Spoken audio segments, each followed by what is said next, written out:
Hello, everyone, and welcome to Slash Film Daily for Wednesday, June 26th, 2019. On today's episode of the podcast, we're going to be talking about the latest film and TV news. My name is Ben Pearson. I'm the senior writer at slashfilm.com, and I am joined on today's episode by Slash Film managing editor Jacob Hall. Hello, hello. And writers Hoai-Tran Hey, everyone. and Chris Evangelista. Hello, folks. HT, is your computer fixed yet?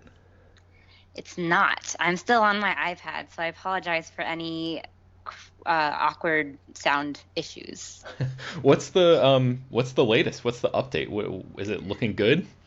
I think so. I'm going to pick it up today, so hopefully it'll be fixed. Awesome. We'll see. Awesome. All right, well, let's jump right into the news, guys.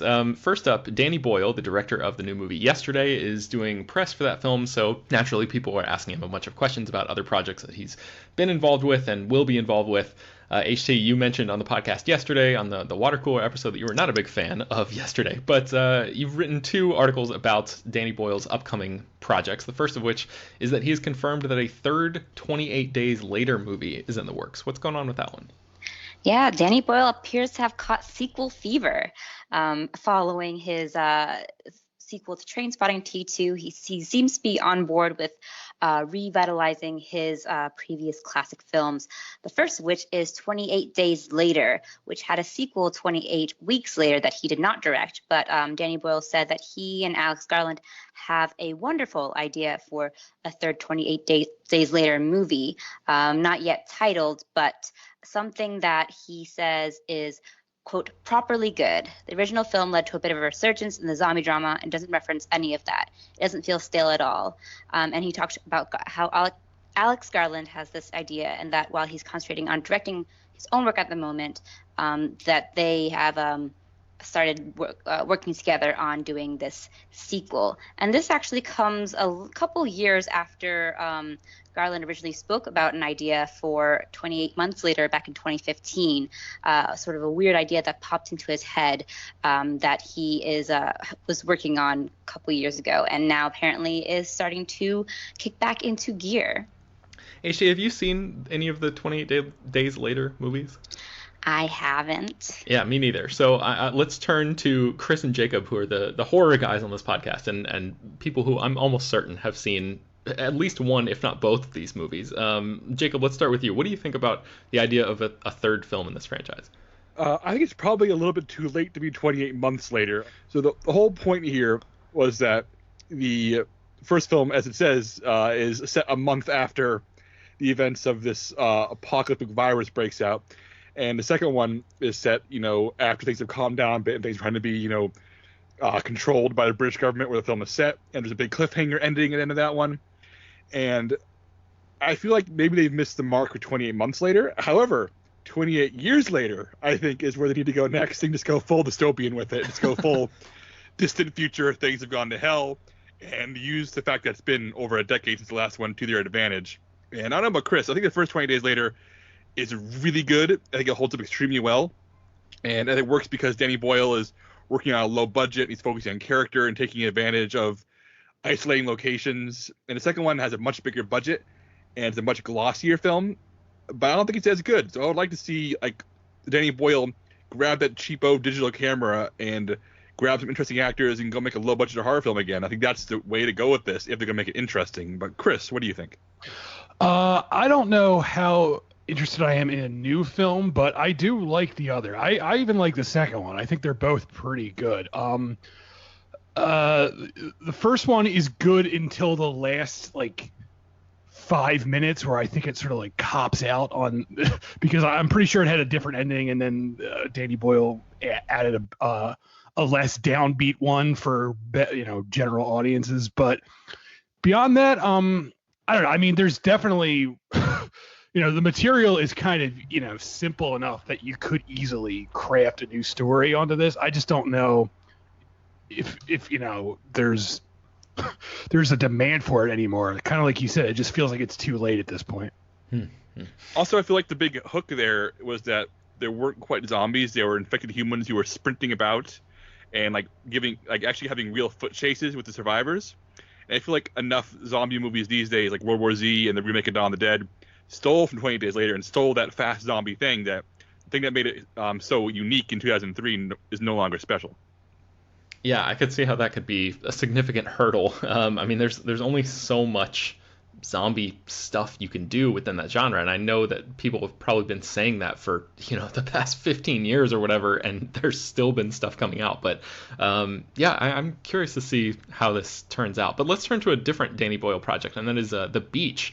HT, Boyle says that a prequel is in development. What's going on with this?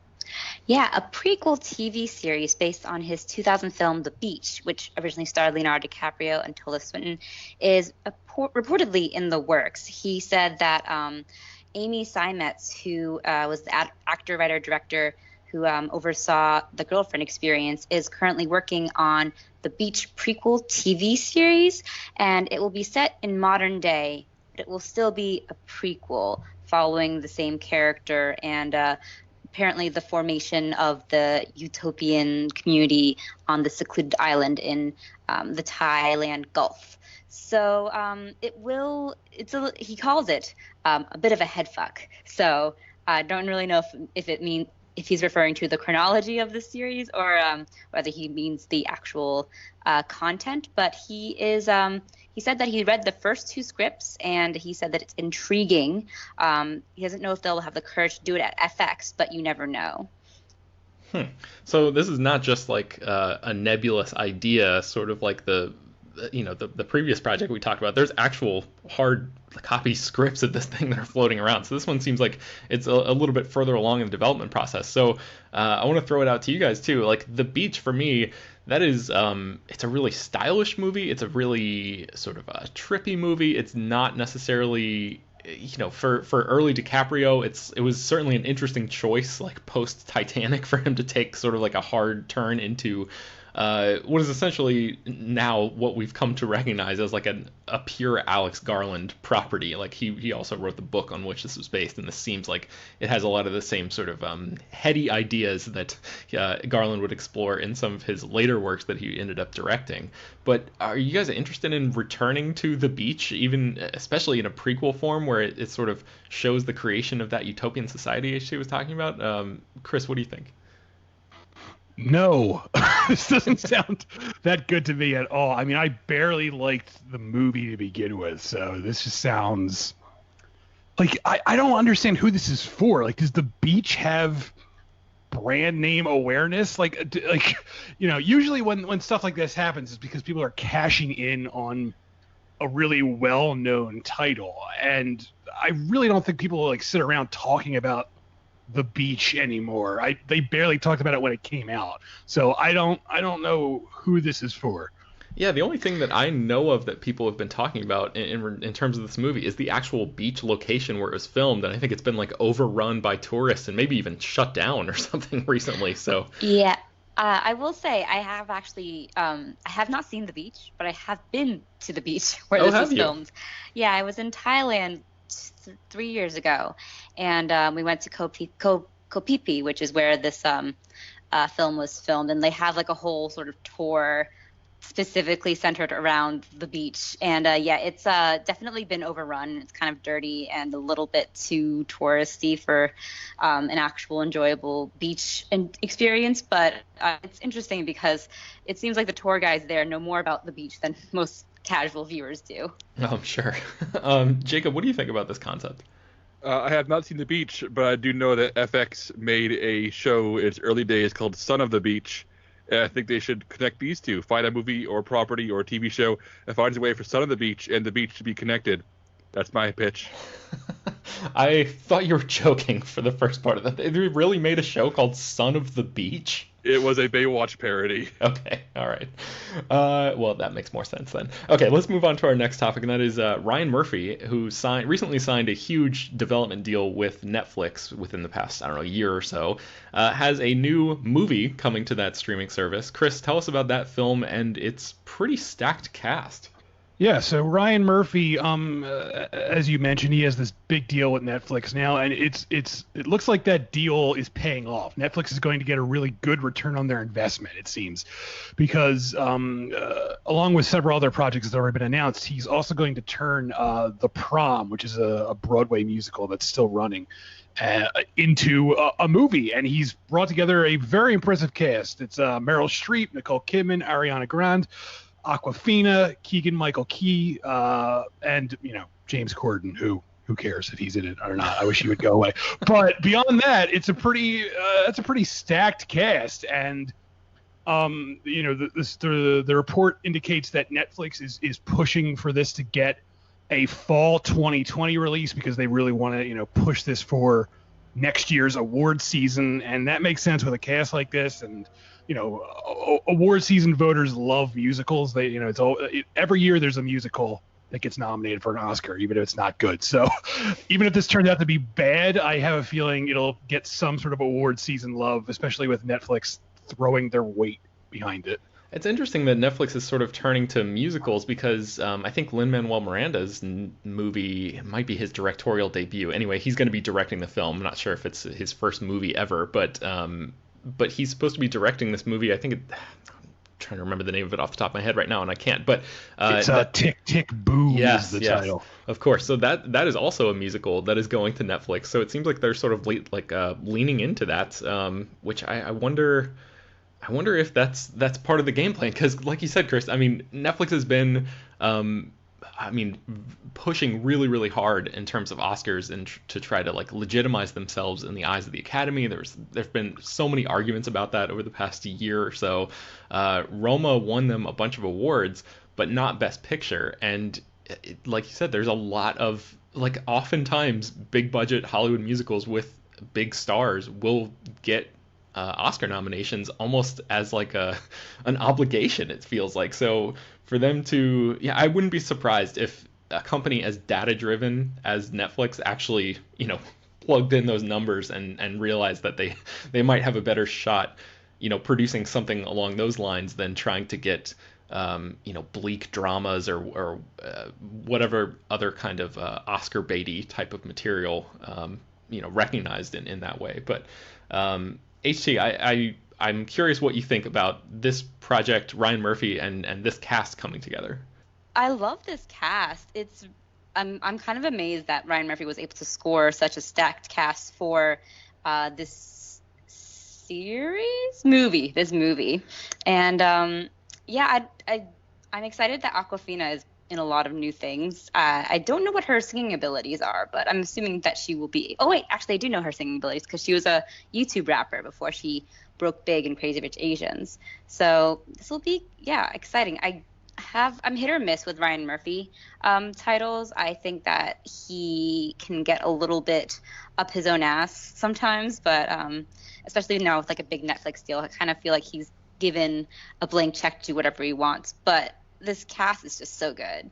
Yeah, for sure. So from one Netflix story to another, Jacob, let's transition over to The Office. So yesterday afternoon, word came out that The Office is going to be leaving Netflix at the end of 2020, and that NBCUniversal paid a significant sum of money in order to make that happen. So what's the latest here?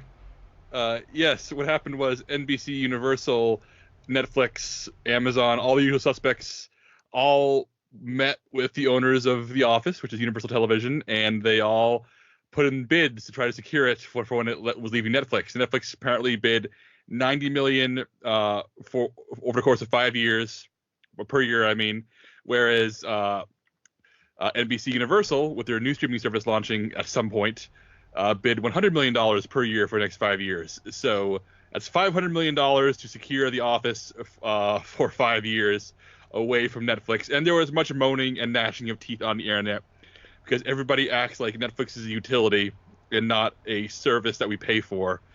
And there's already been petitions. There's already been people yelling at Netflix about how could you do this to us, because they clearly use their parents' Netflix account and don't understand how businesses work. But so this makes me, there's a lot going on here. There's a lot going on here about entitlement and how we treat TV shows in the age of streaming, which is a subject that could be its own conversation. about how we don't value our shows. We expect them to be there for us forever. But also, it's a question of like these people should go buy the DVDs if they want to have it forever. That's the only way to be safe. But it's also a reflection on the changing business, which is that, you know, Netflix used to have this monopoly, and now it's up against, you know, Amazon Prime and Hulu and upcoming Disney Plus and NBCUniversal and Warner's upcoming streaming service. It's just being splintered further and further. And I was seeing a lot of numbers thrown around today, Ben.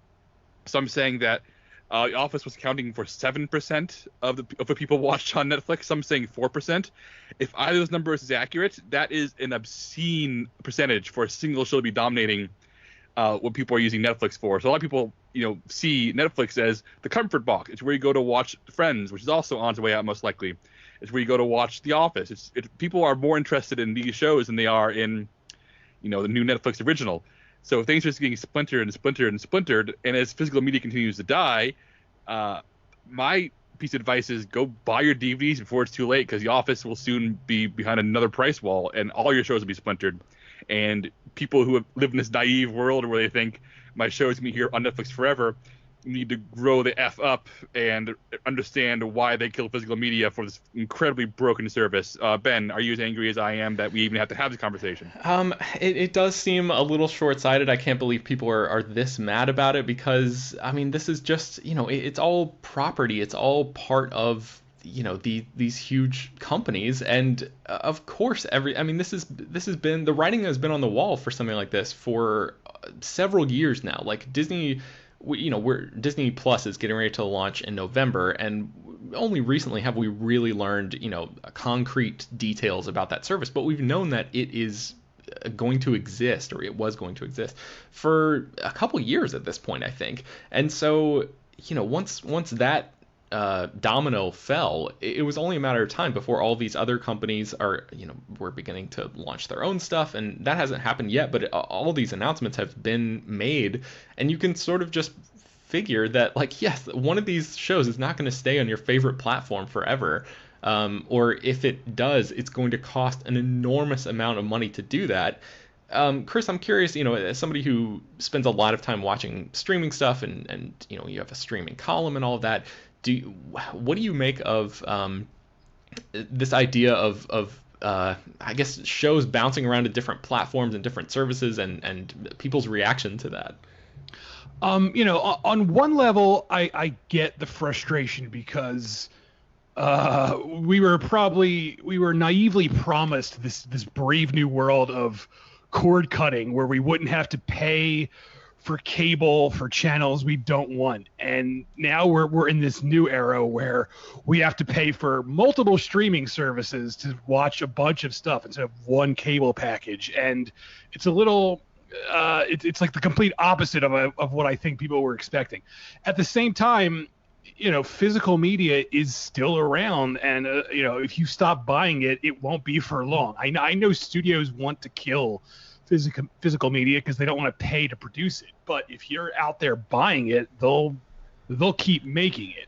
And you can buy like the entire Office series, like the entire show, for like, I think it's like $25 on Amazon right now, which is cheaper than paying, you know, whatever a month for Netflix for a full year. So just do that. And you know, the complaint I've seen is like, oh, I don't want to get up and change the disc. And it's like, Jesus Christ, like, I get like, look, I'm lazy too. I get people want to be lazy, but good Lord, if you really can't be bothered to get up and put a new disc in, you have bigger problems than shows leaving streaming networks. So I don't know, like, get off the couch for like 10 seconds. It's not that big of a deal. Yeah, I mean, I understand that streaming has trained us to not want to get up, but like, you can't have it both ways. Like, if it, you know, you can't sit there and complain about it without I don't know. It's just a ludicrous situation. So HT, before we move on to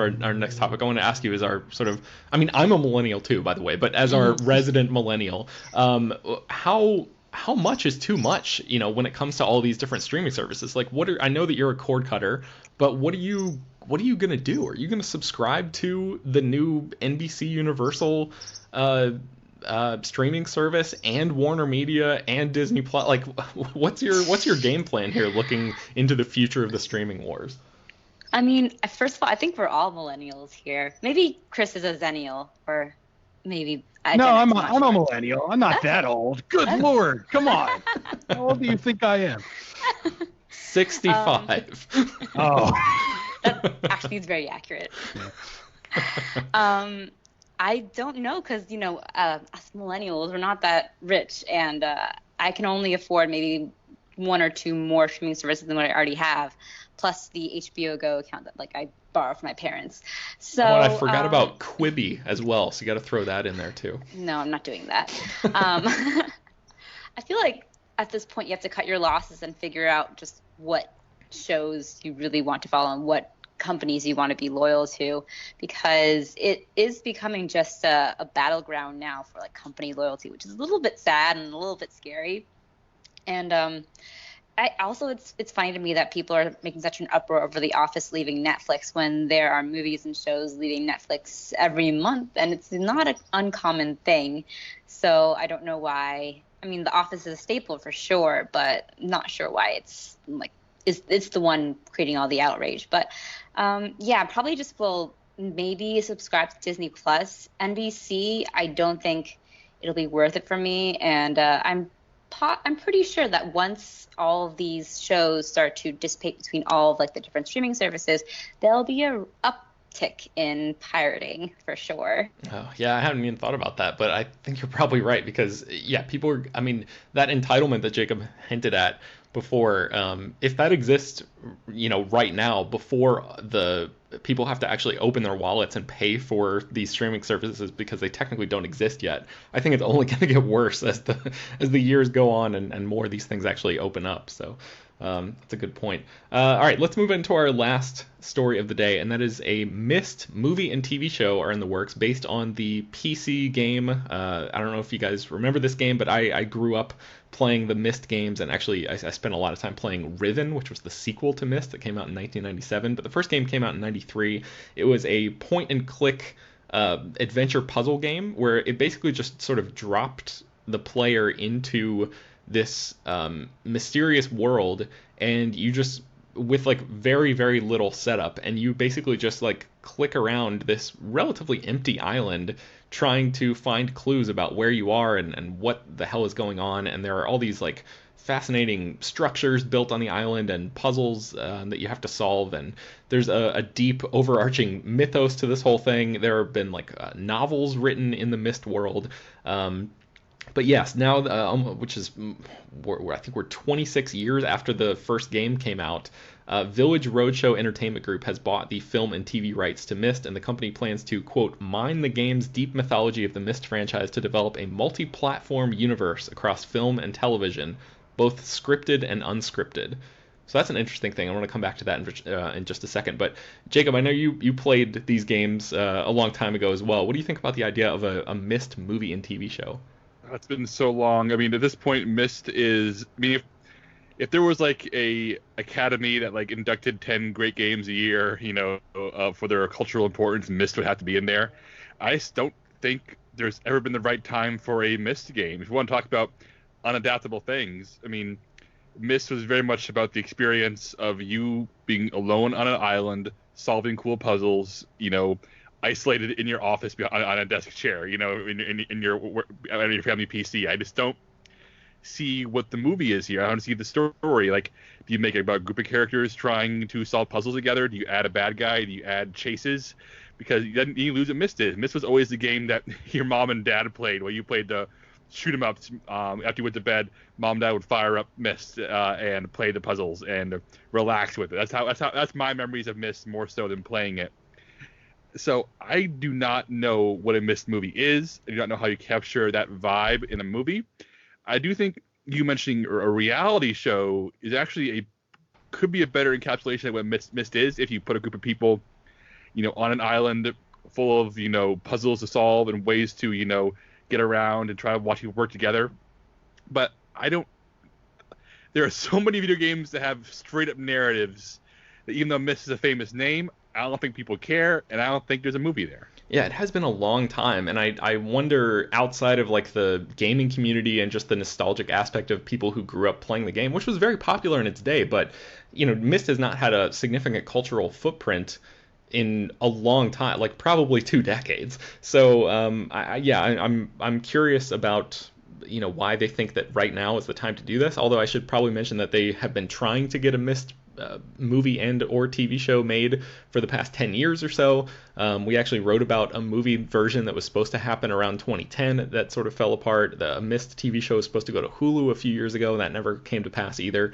So it sounds like they've been trying. But yeah, the idea of an unscripted element to this whole thing, to capitalizing on the Myst mythos, is something that I don't think I've seen in another major property. Like we talk all the time about movies and TV shows being adapted for different media and stuff like that, but I can't remember a time where there's been a recognizable name brand that was that originated in like a fictional world that is introducing a real world component in an unscripted form. So they may be breaking new ground here, but if anybody can correct me on that, if any listeners know of anything like that, I'm really genuinely interested to know what that would be. So please email us at peter@slashfilm.com if you know the answer to that. But Ben, there's a really terrible reality show from the late 90s or early 2000s that was on Fox called Murder in Small Town X. And it was a very bad show. It was all clearly staged and clearly faked and clearly scripted for an unscripted show. But the basic premise was a group of people from various backgrounds are all put into a town where a murder has been committed and must solve the murder. And the whole thing was, like I said, totally scripted and faked. But the idea of a group of people being put into an environment full of puzzles and other actors and storylines they have to uncover, I think there's something really interesting to be mined there, using that template but done well. Yeah, and I know we were talking about this in our Slack channel earlier, and Peter was saying that, if there was like a Survivor-style reality competition show set in like a Myst-themed or Myst-inspired world, he would be all about that. And I have to imagine that, people who love reality TV would be interested, even if they don't immediately pick up on the name brand recognition element of the game. So maybe they're onto something there too. And then also, just really quickly before we wrap up, I feel like I would be remiss without bringing up the Lost comparison. So Lost obviously is a show that was set on an island that has all sorts of mystery components and a deep mythology all its own. And that reminds me a lot of Myst, and I wonder, I should have looked this up to see if Damon Lindelof and Carlton Cuse, the showrunners of Lost, ever name-checked Myst as like an inspiration for any of the stuff that they did, because even like some of the structures on the island, the hatch and some of these things are very they seem similar and reminiscent of like the production design elements that appear in the Myst games. So I wonder if a Myst movie and show can work in a post-Lost world. But I don't know, HT, I know you're a big Lost fan. Does any of this, even as somebody who hasn't played the game, does any of this intrigue you just on that level? It does, actually. I've never heard of this game before, but you piqued my interest as soon as you said Lost. So I don't know if it would work in a post-Lost world, because in the aftermath of Lost, there were just so many knockoffs that tried and failed to do what Lost did. So it would require someone of the same caliber of Damon Lindelof and Carlton Cuse to actually tackle something like that.